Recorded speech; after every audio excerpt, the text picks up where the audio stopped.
On a rainy night in the city, a lonely rich woman makes a choice that changes one small boy's life forever. She thinks she can fix what she feels inside with money and control, but the boy will not be what she expects. Stay with me and listen close. Her name was Mrs. Adanna Okoye.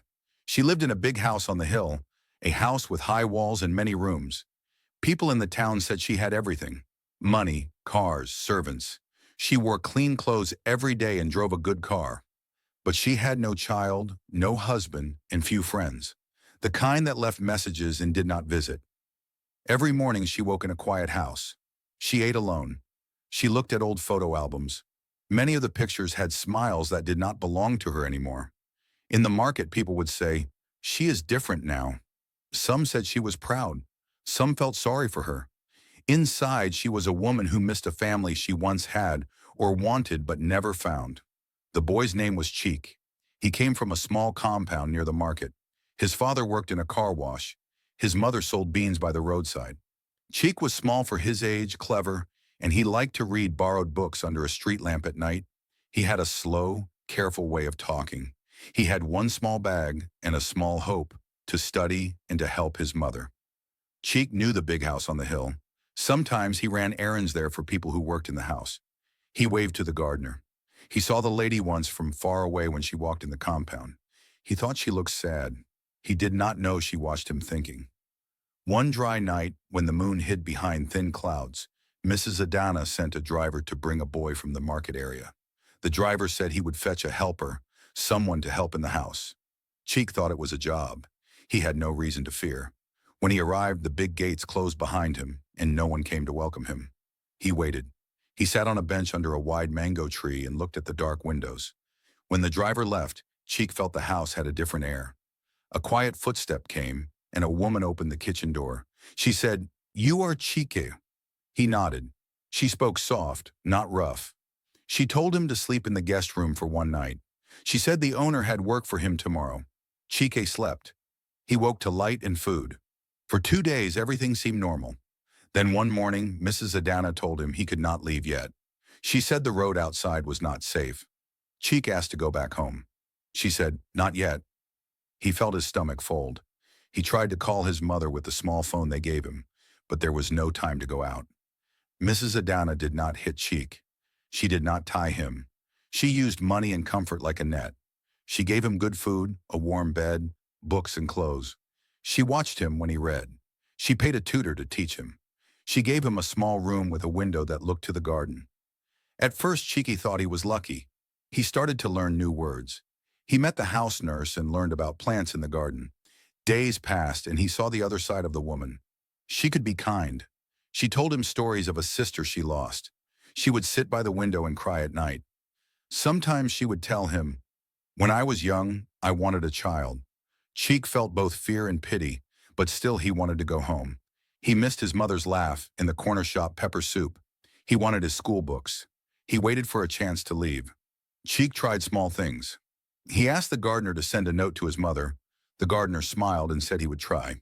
Chike left small marks on the window with a blade so someone could know he thought of home. He hid one shoe outside the gate and watched to see if anyone would notice. He knocked on the pantry door once at midnight and called, "Please, can I go?" No answer. Mrs. Adanna watched these moves from the sitting room. She did not scold him. She said nothing. Instead, she bought more books and expensive chalkboards for his lessons. She watched his face when he was angry. She tried to learn what he liked. She wanted him to stay. Neighbors began to wonder. A woman in the market said she saw a young boy near the big gate every day. A bus driver said he had seen the driver of the Hill House stop at Chike's area with a package. Rumors grew. A young teacher who knew Chike's mother asked why Chike was not at school. She walked to the hill and asked for the owner. The gate guard lied and said the boy had come to stay because of the rain. But people remember faces. Chike's mother stood at the market and cried when he did not return. The teacher and a cousin of Chike organized a small search. They came to the big gate and asked for the lady. She received them with tea and a smile. She said, "He is safe here." The mother asked to see him. Mrs. Adanna said no. She said, "I will bring him later." Weeks passed. One morning when the rain came heavy, A neighbor called the police because the mother cried too loud and the teacher made a report. The police came with papers and a serious voice. They asked to see Chike. Mrs. Adanna answered with a calm voice that surprised them. She said, "He is here. He is my guest." The police asked where he slept. They asked to speak with him. Chike was called to the sitting room. He stood small and quiet. The police officer asked, "Are you here by your choice?" Chike looked at Mrs. Adanna and at the officer. He said, "I want to go home." The officer looked at the woman and at the papers. The law said the boy must go to his mother if he wanted. Mrs. Adanna's face changed. She held her hands. For a moment she looked like a woman who had lost a whole life inside her chest. She said, "If he goes, I will be alone again." Her voice was soft, and the police did not know what to do. The police asked questions. They learned Mrs. Adanna had paid people to find a boy who matched what she wanted. She had not wanted to hurt him. She wanted a child to study with, to teach, to hear a voice in the house. But her way was wrong. She had taken a life of another family and made it hers for a time. The town people argued. Some said she needed help, not punishment. Some said the law is the law. The judge and the social worker came. They spoke with Mrs. Adanna about therapy and about return. They spoke with Chike's mother about help and compensation. Now the news was not only small talk. The police and social worker made a plan. They would return Chike to his mother. They would write a report. But they also gave Mrs. Adanna a list of things she must do. She must attend therapy. She must not approach the family again.